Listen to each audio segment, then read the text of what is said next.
দক্ষিণ চব্বিশ পরগনার বকখালি ও মৌসুমী দ্বীপের মতো জনপ্রিয় পর্যটন কেন্দ্রগুলোতে 25শে ডিসেম্বর এবং নতুন বছরের শুরুতে হাজার হাজার পর্যটকের ভিড় জমবে।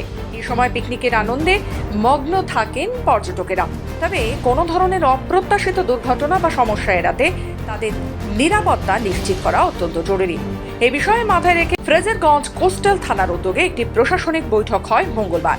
বৈঠকে উপস্থিত ছিলেন পঞ্চায়েত সমিতির সদস্যরা, ফায়ার ডিপার্টমেন্টের আধিকারিকেরা এবং স্থানীয় প্রশাসনের অন্যান্য কর্মকর্তারা। মূলত 25শে ডিসেম্বর এবং নতুন বছরের প্রথম সপ্তাহে ব্যাপক পর্যটক আগমনের সময় পর্যটকদের নিরাপত্তা নিশ্চিত করা এবং কোনো অপ্রত্যাশিত দুর্ঘটনা এড়াতে সতর্ক ব্যবস্থা নেওয়ার বিষয় আলোচনা হয়। 31 ডিসেম্বর অর্থাৎ 1 জানুয়ারি পর্যন্ত আপনারা জানেন যে আমাদের ব্যাপক অঙ্কের একটা পর্যটক আমাদের বকখালিতে আসে এবং মৌসুমীতে যায়। সেক্ষেত্রে থেকে দাঁড়িয়ে ফায়ার থেকে শুরু করে আমাদের ট্রাফিক থেকে শুরু করে আমাদের যে উচ্চপদস্থ আধিকারিকগণ আছে, ব্যবসায়ী সমিতি থেকে শুরু করে হোটেল অ্যাসোসিয়েশনকে নিয়ে আমরা তাদেরকে সিকিউর করলাম, সেভ অ্যান্ড সিকিউর করলাম, যে যাতে কোনো মানুষ দুর্ঘটনা কবলে না পড়ে, কোনোভাবে যাতে অসাধু ব্যক্তি কোনোভাবে কাউকে প্ররোচনায় ফেলে যাতে এখানে না আসতে পারে এবং এখানে যে স্টে না করতে পারে। এবং মানুষের দায়িত্ব, আমাদের দায়িত্ব হচ্ছে যারা পর্যটকরা আসবে তারা যেন ঠিকঠাকভাবে এখান থেকে ফেরত গিয়ে তার পরিবারের সঙ্গে কাটাতে পারে।